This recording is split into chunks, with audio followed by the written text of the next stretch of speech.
Expo 2020 is sadly coming to a close. So in this video, I thought it'd be interesting to reflect and talk about my favorite 20 memories from my 6 months at Expo 2020. Number one is going on the Careem bikes at Expo 2020. There was nothing better for me than the freedom of just getting the bikes from Expo 2020 and biking around the Expo site, checking out the architecture of all the different pavilions. Number two is discovering Bahrain. Now, I know you're probably thinking it's a bit of a random pavilion to mention, and Bahrain has had lots of development and people are not so keen on it.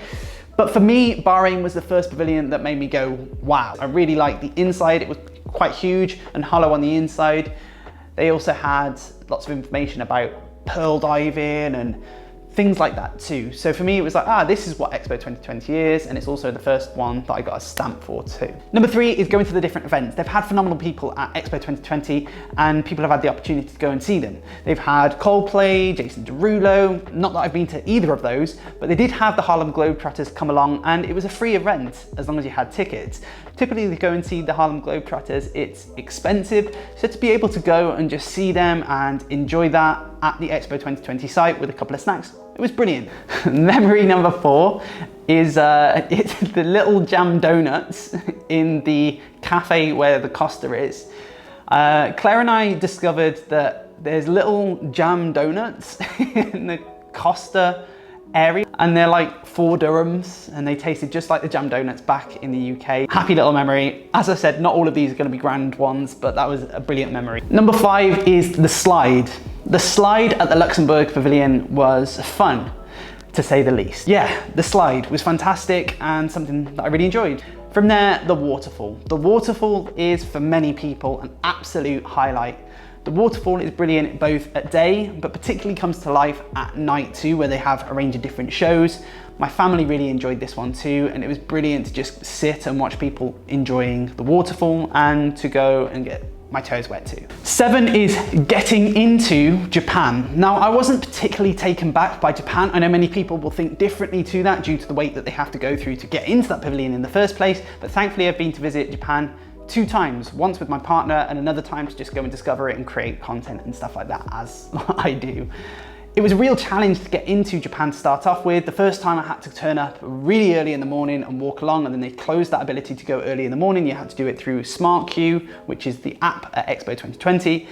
But yeah, managed to get into Japan, and for some people that's kind of like, I don't know, bragging rights, but it was an interesting pavilion nonetheless. Next is discovering the Enoch Pavilion. Now, Enoch Pavilion to start off with was one that I just kept walking past because I thought Enoch is petrol and didn't really think much of it. When I went into the Enoch Pavilion, I was taken back by the range of different activities that there are to do there, and it was something that I found really enjoyable. Along with that, there was a great view at the top of that pavilion, which is similar to the Garden in the Sky, but it's free.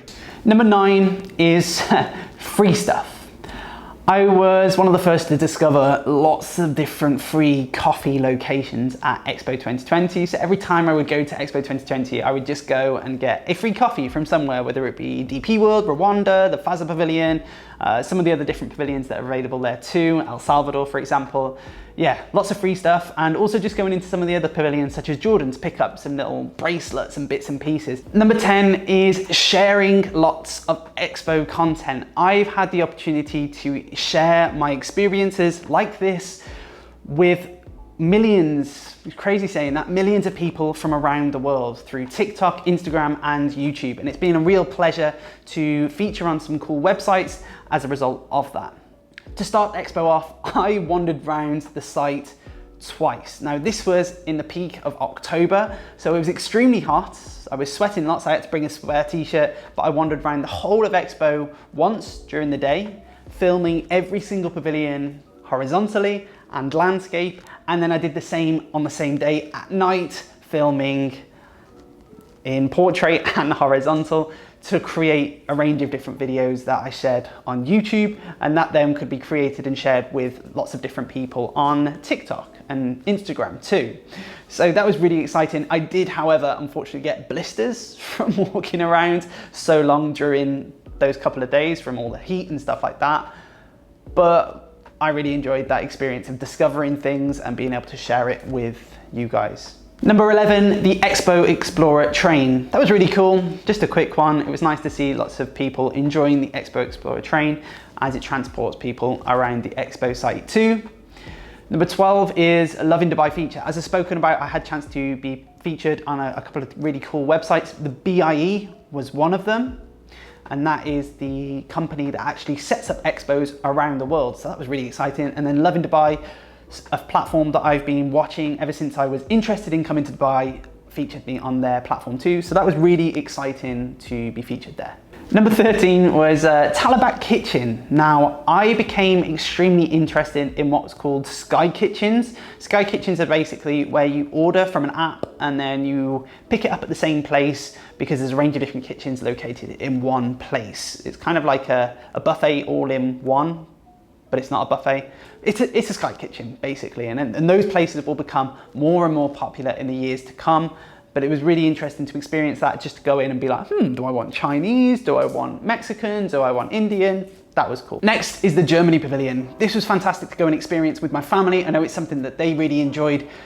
Germany has been extremely popular, sometimes with 3-hour waits. Luckily, we only had to wait 50 minutes. When I first went, it was 20 minutes, so that just shows how popular it has become, and for good reason. There's plenty to go and do inside the pavilion, with a really cool sort of book video thing at the start, and then there's a ball pit inside there, some really cool swings, and just generally great for learning too.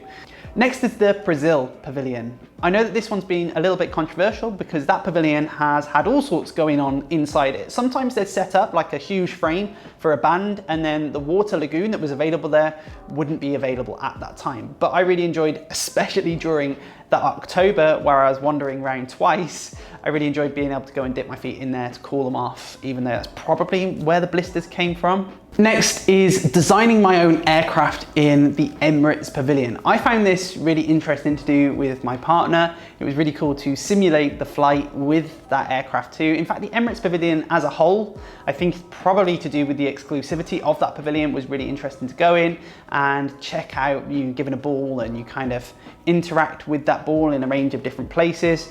And yeah, really interesting pavilion, and it's quite exciting knowing that that is going to be staying too. Next, the school trip.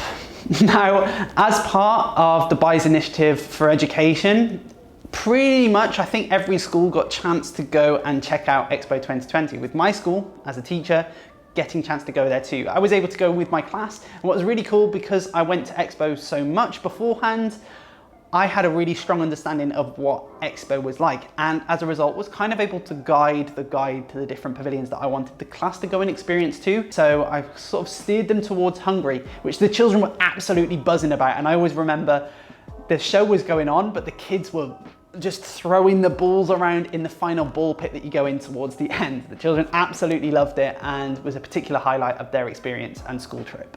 Next is saying hi to Opti. Opti was one of the robots available at Expo 2020, and I think many people were taken back by the range of different robots that were there too. You had one that was just wandering around and giving out maps, interesting. Terminus, who was really interesting to wind up. If you stood in front of him, he would say, you know, get out the way, I'm Expo security, in a polite manner. And I think most people's favorite was Opti, this guy. Opti was the kind of host, the meet and greeter of Expo 2020, which is why we chose to get this at our last visit at Expo 2020. And I know the kids absolutely loved Opti too. Standing under the Wus Dome is an absolutely incredible memory at night. I mean, to start off with, even in daytime, it was brilliant to stand under. It was a really interesting structure. But the way that it would come to life at night, like most things at Expo 2020 to be fair, was phenomenal. The way that things would be cast onto the inside of the dome was brilliant. I really enjoyed going and visiting at Christmas time, and they had this really cool thing where you could have your face cast onto it and it would kind of shoot off. But that was really interesting to go and check out, and I really liked the different shows that were there too, cast onto the inside of the Wus Dome. And finally, my final exciting memory from Expo 2020 is this. the white EXPO 2020 passport. Now, I made a video about that and you can check that out up there, but the EXPO 2020 white passport is given to you when you collect 100 stamps. And I think that's probably my most exciting favorite memory, is just going around Expo, trying to get the different stamps that are available with my partner. And I ended up with 2 passports because one got full, and then eventually got the white one that I'm going to fill with all sorts of different photos too. And there we have it. Expo 2020 is coming to a close, unfortunately, but it's been really exciting to share the different memories that I've had from Expo 2020 with you guys. Hopefully you've enjoyed this video. If you have, feel free to like it. And if you haven't already had a chance to do this, so make sure you subscribe to the channel to see some of my other Expo content and for future Dubai related content too. Hopefully I will see you in the next one. Until then, I'm out.